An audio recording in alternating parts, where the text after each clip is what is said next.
Dodge and Jefferson County Genealogical Society. Connor is growing up in southern Wisconsin and will be a junior this next school year. For the past 6 years, he has grown a passion towards history, genealogy, and anything old. Through these hobbies, he has gained a wonderful volunteering experience, and he enjoys finding a special subject or placement wherever he volunteers.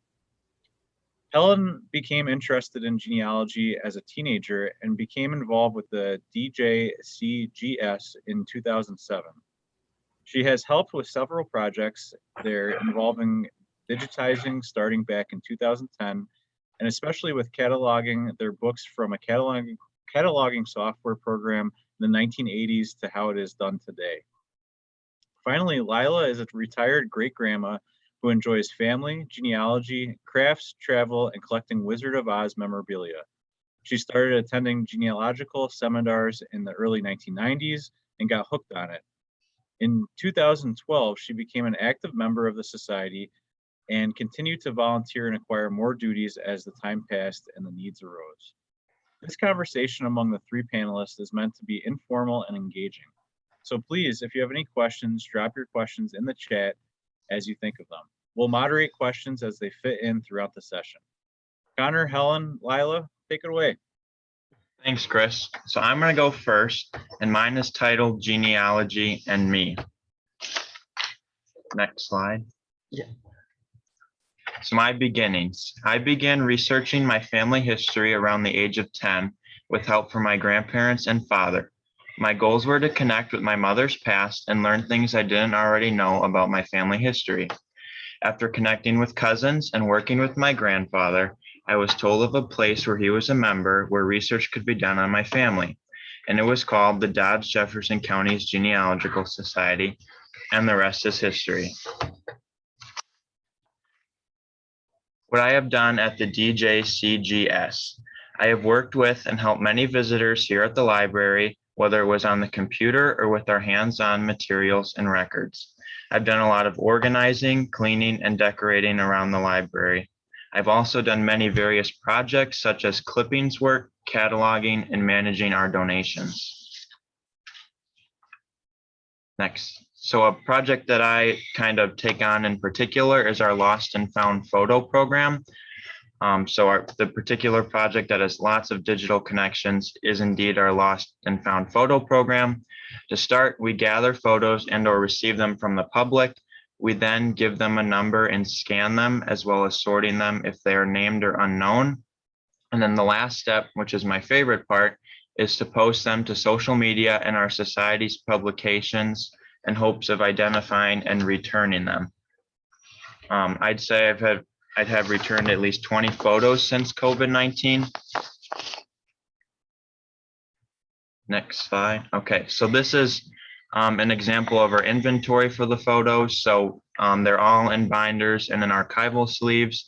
We have 15 binders that are unknown and 3 binders that are known. Next slide. So this is an example of how we display the photos on our website, which is currently a work in progress. So they're kind of laid out and by 3 photos in the column. And then the text bubble there is how we explain it. And it says, we have several 3-ring binders in our library of unidentified photos. Our purpose is to identify and return the originals. It'll go away. Okay. Sorry about that. If you can identify your relatives, please email us at our email and then with the DJCGSP code on the photo. And then it gives an example. Next slide. So this is an example of how we return them via our Facebook page. So on the left, the post is titled Looking to Return. The identities are unknown, and then I list the studio, and then that it's from our collection. And then on the right is a returned photo, and then the name of who it is, where it was taken, and then that's from our collection. Next slide. So then my work's impact, I would say after 4 to 5 years of being involved at the DJCGS, I have made a positive impact on many visitors and members of the society, whether it was with their research or helping them find a book or answering the often asked question, how do you do this at such a young age? As for how I've been impacted, I could write a whole book on how meaningful the society has been to me. There are a ton of skills I have taken away from volunteering as well as experience, but I also found my second home. And then the skills I have gained, I have learned a lot about working with people and helping them with various needs in their genealogical research. And through this, I have gained many social skills to use in life. I have gained many skills in data entry as well as being accurate with online platforms that I can use in the future for school and different occupations. And that's me. Okay, so I'm gonna hand it over to Helen and Lila. Great. And while they're getting all settled in, this is Okay. hi ladies. Hello, how are you? Good. So for all of our audience here, it's going to work probably best for all of us if we sort of just have a conversation with Helen and Lila and their experience of Connor's work and how they engage youth and young volunteers in their community and some of their other projects that they're working on. So we have some questions set up for them, but if you all think of more questions you have or comments that you want to add, please drop those in the chat like we said at the beginning. All right, so let's take it away. Can we talk a little bit about the clippings and content collection? You have told me about this, but tell me a little bit about why and how this clippings and content section got started, what purpose it serves, who asks for them, what is this that we're talking about? Okay, go ahead. Our clippings and content section is our books that have been indexed. It's mainly our newspaper clipping collection that has obituaries, marriages, engagements, high school reunions. We've got history books, different towns that we have indexed, pedigree charts. Mm-hmm. And we started doing that probably before 2007 when I came here. I know they were already doing that. It was done on an Excel spreadsheet and then given to our webmaster, and he did what he does, and it would go on to our website. Back in 2016, we redid our website, and now we are able to go in and index our entries, and it goes immediately onto our website. While doing that, we realized, okay, there's another problem with people indexers not doing everything the same. And so we had that updated. And now I think we're pretty good, a pretty good system so far. And I put a link to that clippings and content like search and database on your website. I put a link to that in the chat for the Zoom if anyone wants to go check it out. I highly recommend checking it out as an example of what a local historical society can do with their information. And Lila, I put some of your pictures in here. Do you want to talk a little bit about what this is picturing right here? These are your books of newspaper clippings, right? Yeah, that's an entire wall of 3-inch binders, and each binder has about 200 pages in it. And each page maybe has from 2 to 6 obituaries or wedding announcements or anniversary announcements, whatever was an important event in someone's life. We saved them, and we color coded them sometimes by a couple of decades. And so the first group of white ones are like from 1900 to 1949, and then we got 1950 to 1995, and then so we group them like that. And we're changing colors again, so we get another couple of decades in there. But with the amount of information that we've indexed off of those clippings. We have over 1 million entries in our database and our clippings and contents index that's on our website.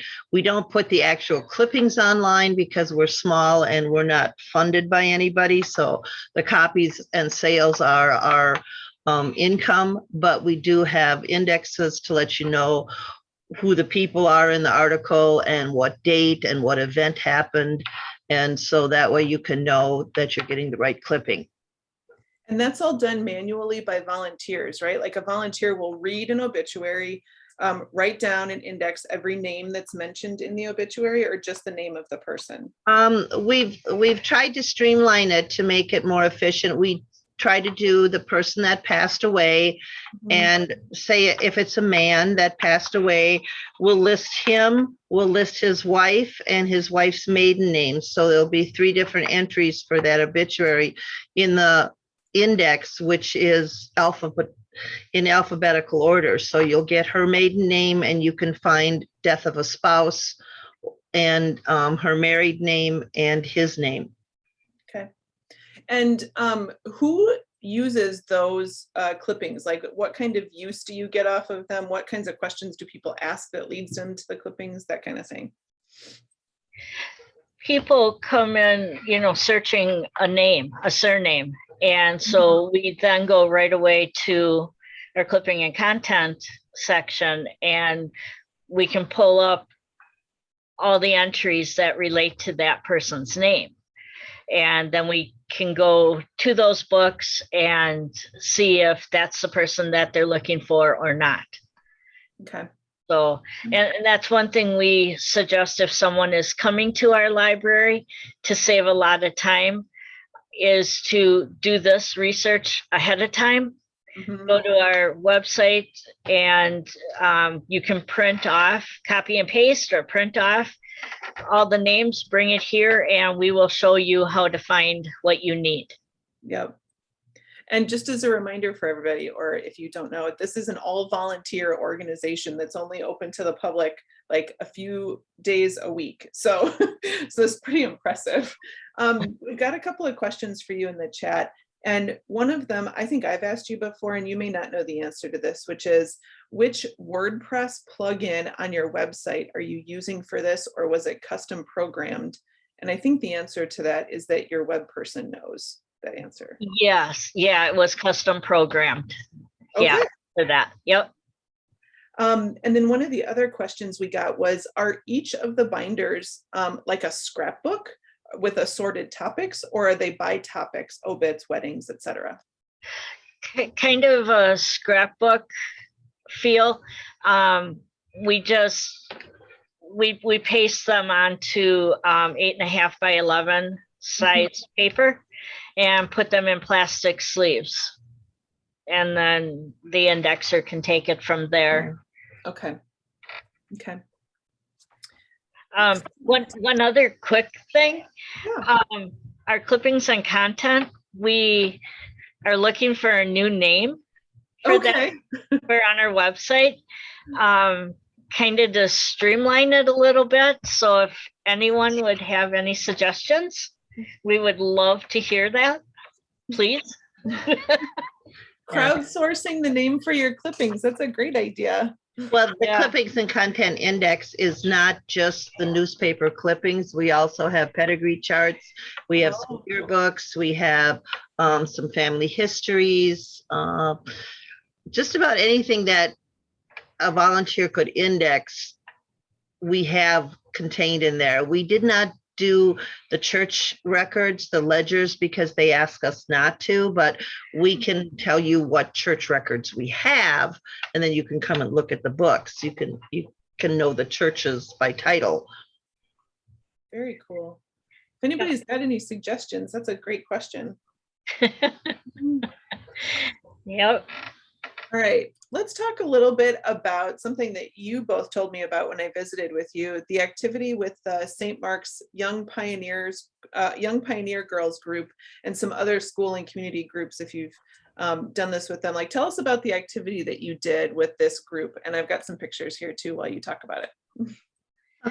Okay, well, the St. Mark's Young Pioneer Girls, they contacted us and they wanted to take a tour because part of their group, as with other young groups, is doing a little family history on their immediate family and learning how to do the research. Many of these kids were not from this area, so they didn't have ancestors that we would have any records of.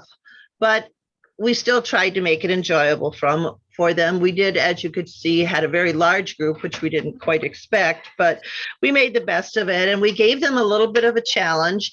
I gave them a name of a couple people and the references to where they could find documents so they could actually learn how to read the reference and to find the book and the page and look for that person.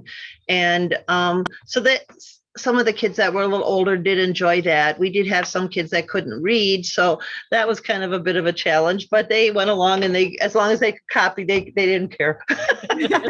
I also did include I gave them all a little packet of websites and things that they could check at home. So if they had family that lived out of state, or if their origins were out of state or out of country, they could go to different websites and start their search there. So that was kind of fun for them too. So overall, they did have a good time. They did learn how to find an obituary or marriage records in the church books. They learned how to read the references. So yeah, it was fun. Yep. Gotta love any excuse to get kids into an archive or a local historical society at a young age. That's fantastic. Yep.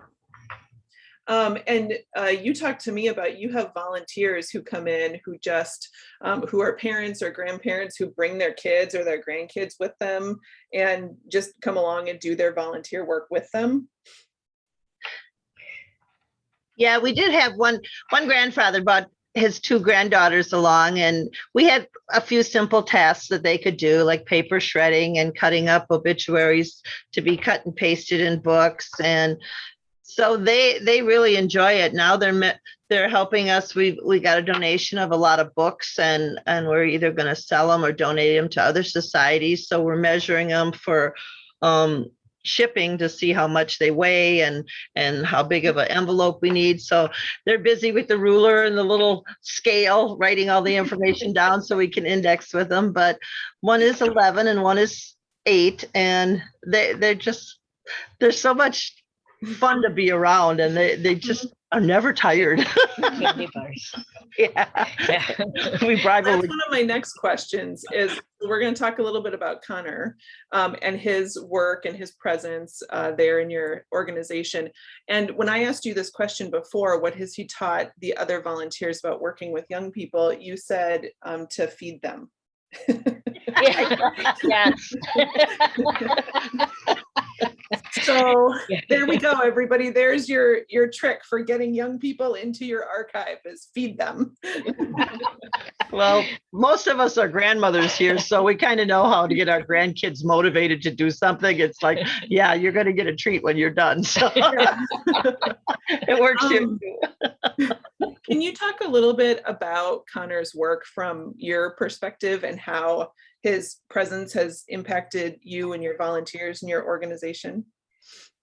Oh my, Connor. We love him. No, he has just been so good with researchers when they come in.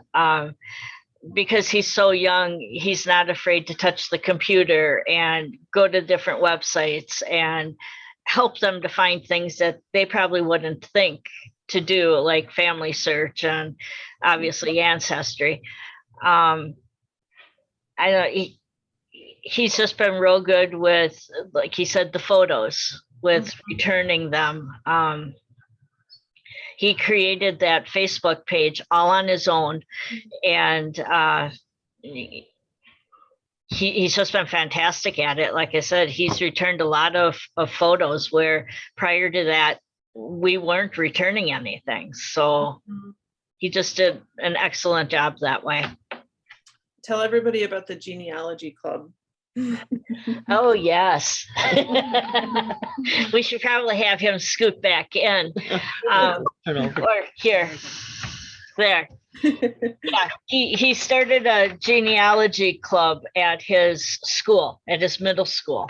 What Yeah, grade were so you in? I think I was about fifth grade when it started, and we lasted for about a few years or so before I went on to high school. But we had probably 5 to 10 kids a year, and kind of just set them up with Ancestry, and then if I needed to, I could find something down here at the library for them and set something up. So that, unfortunately, it did end when I started high school, but hopefully the kids who were in it kind of took something away and kind of could continue what they started. So I think all of the local historians and archivists right now are like wondering how we either clone you or adopt you, but get you to like bring all of your friends to all of our local history organizations. So that's fantastic. You know, it's like I said, it's also great with bringing like your grandchildren down, like Connor's grandpa did. I years ago brought my young daughter down, and she had done scanning. So, and now she's interested in our family history. Although she's in her late 20s and very busy with family life, not now she isn't interested, but she will once she has more time. So You planted the seed. I planted the seed. Well, and this is something that we talk about in these fairs so often, is that, I mean, lots of you today even have said, how do we get started? Where do we find the staff and the time and the resources? And I think what we're hearing is that sometimes that answer doesn't have to be paid staff members. It's getting folks involved in the work, and oftentimes early at a pretty young age. Like you just said, planting the seed, and then, you know, keeping them interested and involved and doing you know, a project here, a few tasks there. And then you have, you know, somebody who can give you a lot of work for the years to come. So that's great. Thank you. Yeah. Yes. Here's a question. How do you at the Dodge and Jefferson County Genealogical Society, how do you prioritize what projects that you're working on, in what order, at what rate, and what projects are on the horizon for you all? When we talked about this, it's kind of like the projects just present themselves sometimes. Like a few years back, we were donated 6 3-ring binders of German newspaper clippings from the 1900s to about 1950. And they were from a Dodge County newspaper. And so we eventually, when we got around to it, we took all of those clippings out, and we gave them to a lady who, with Google Translate, and she would sit and translate the whole clipping for us. And so then we would have the clipping right along with the translation. And we've got, I think, at least 6 or 7 volumes of those clippings. So when somebody orders that, they'll get the translation right along with the original clipping. We're doing another project right now where we were donated, we're just estimating probably around 300,000 index cards or 3.5 so. by 5. Yeah. And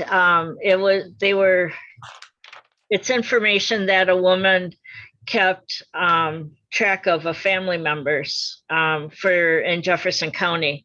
And so we're going through and scanning and indexing those, keeping a spreadsheet of all of that. A project on the horizon is we have the Watertown Weltberger newspapers, and we've got the bound copies of them. And years ago, probably about 10 years ago, a little woman from Exonia would come in, and she knew German, and she would take one of these books home with her every week. And go through and find all the vital record information, any births or deaths or accidents, things like that. Marriages, obituaries. Yeah, and she wrote them all down. And I think we've got like 8 or 9 3-ring binders of her handwritten indexes. I mean, it's just fantastic. But now we need to index that, as well as I would like to take pictures of the clippings so that we're not going into those books all the time and turning the pages and risking ripping them or something like that. So, you know, what we would like to do is maybe get a hold of the photography club up at the high school, or somebody who takes photos and could come down and sit with us and go through and take those photos, and then again use the Google Translate to translate those clippings and do the same thing. So I don't know, did that kind of answer your question? It sure did. And I really love the idea of, you know, pulling in the photography club at the high school. That's such a, you know, another good example of how to pull in community groups with young people. I wanted to make sure that we got to this question. We've got about 3 minutes left. What are your future goals for the Dodge and Jefferson County Genealogical Society? What do you hope to achieve in the near future and the longer term future? Well, let's answer the last questions first. The near future, we hope to get all our projects done. The clippings and content has been one of our big projects probably since day one. I mean, it is a good way of indexing our clippings, and we do have a good organizational plan there. But as technology improves, we also had to improve with it. We went from a 2-column system to a 6-column system. And instead of just putting the new 6-column items on the index available, we have a double index online right now. And if you go online, you'll notice that there's a blue tab and a gray tab, and one is for the old index and one is for the new. And we wanted to keep everything available until the whole project is done. So that way you can use it, but it's a little bit cumbersome, but it's still usable. So that's one of our goals, whether it's long-term or near future. We hope it's near future, but it might be a longer term goal. I think our ultimate goal is to perpetuate our society, to keep these records from being destroyed or deteriorating, to digitize as much as possible so that we have another form of technology available to the people. I know as records fade and deteriorate, you can't read that information anymore. But if you have a digital copy, you can look at that, you know, 1,000,000 times and it's never going to deteriorate. And can you, I know this isn't on this slide, but can you remind me what your digital storage situation is like? Do you have hard drive? You have a hard drive there, you have an external hard drive, right? We do have a couple of external hard drives. We have one computer that was donated to the society that is fairly new, that we did have a large hard drive on it. So we keep a working copy, I guess you could say, of our archival records there. So if someone wants a digital copy of one of the records, I can pull it up and print it out. But we also try to keep 1 or 2 external hard drives with all our digital copies off site. We keep one in a safety deposit box, and we still have another one here for use yet that as we update it, then we swap them out and we go back and forth to the secure Safety deposit box. Yeah. And we switch them out. So we're constantly adding to that, but instead of copying the database every time, I reorganized the files that were on there because we had 7, 8 copies of the same files. And instead of doing that, now we just have a smaller file that's like the yearly update. And we add that to the database. Perfect. Really good strategy for keeping multiple copies and keeping them in a way you can find them. So that's great. I want to wrap us up here by sharing your contact information with all of our folks here. And this has been a really brief but helpful talk with Helen and Lila and Connor. Having talked to them for a couple hours a few weeks ago, I can tell you they have so much information and knowledge to share. I highly recommend that you get in touch with them, ask them questions, ask how they do things. They are happy to help you. I mean, I'm saying that for you, but I'm sure that you are happy to help. Visit their website, visit their Facebook page, and keep in touch with them. All right. Thank you very much. Thank you. Thank you. Thank you, all three of you. Thanks for being here, Connor, Helen, and Lila. We appreciate it. Thank you, Chris.